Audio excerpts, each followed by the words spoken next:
13 रुकनी हुकूमती इत्तेहाद को बड़ी शिकस्त। तहरीक इंसाफ का मार्च रोकने की कोशिश नाकाम। सुप्रीम कोर्ट ने दरख्वास्त गैर मुअस्सर करार दे दी। चीफ जस्टिस उमरता बंदयाल ने रिमार्क से लॉन्ग मार्च सियासी मसला है जिसका सियासी हल हो सकता है। एहतजाज आईनी हुदूद से मशरूत है। हमारी मुदाखलत से पार्लियामेंट कमजोर नहीं होगी। जस्टिस अता मिनुल्लाह का इस्तफसार। जस्टिस आयशा ने हिदायत दी इंतजामिया को मुतहर्रिक करें। हकीकी आज़ादी मार्च का 21 नवंबर को रावलपिंडी पहुंचने का इम्कान। हतमी तारीख का ऐलान इमरान खान खुद करेंगे।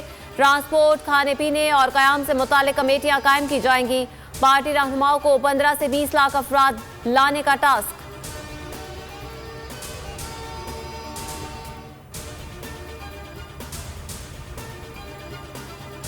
हकीकी आज़ादी मार्च का 15वां रोज मरकजी काफिला आज दीना से शुरू होगा। असद उमर खुशाब पहुंच गए। खैबर पख्तूनख्वा और बलूचिस्तान से काफिले भी रवा दवा।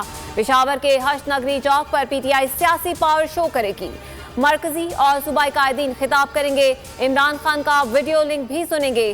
शहर शहर, नगर नगर लॉन्ग मार्च की खुसूसी कवरेज सिर्फ बोल दिखा रहा है।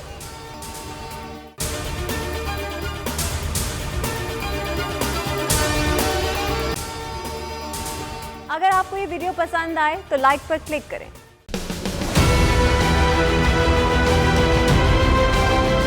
बोल ने हमेशा हक और सदाकत का साथ दिया, सच के साथ खड़ा रहा।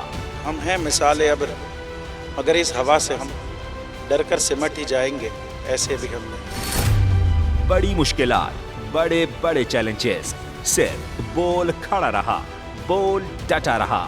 है उसकी आदत डरा रहा है, मेरी फितरत डरा नहीं हूँ मैं, और ये ईमान की ताकत की वजह से। सहाफत पर जब भी कड़ा वक्त आया, सिर्फ बोल खड़ा रहा, आवाज उठाता रहा हकीकी सहाफत के लिए। इंशाल्लाह अल्लाह बेहतर करेगा, हक बातिल पे गालिब आके रहेगा।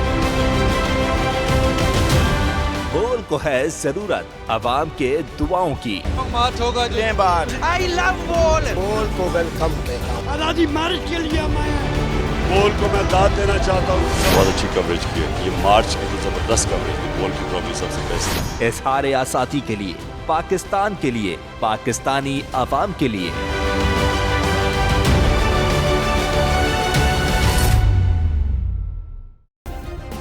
सब्सक्राइब करें और बेल दबाएं ताकि कोई खबर रह न जाए।